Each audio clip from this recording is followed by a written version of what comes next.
একটু গতি থাকে না এই শুনটা কান দিয়ে গেল সেটা যাবো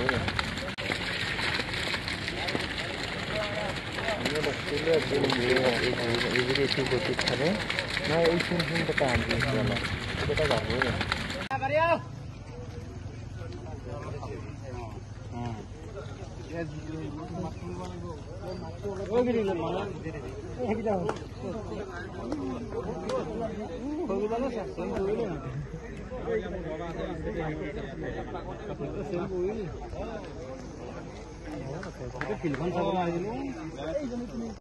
মাইকিত লৈ আহিবি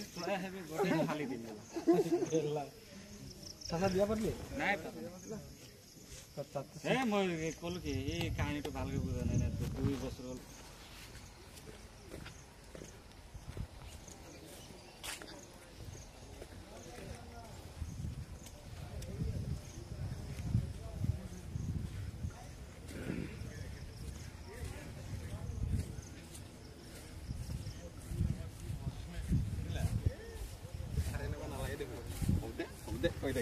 আৰ কি আমাৰ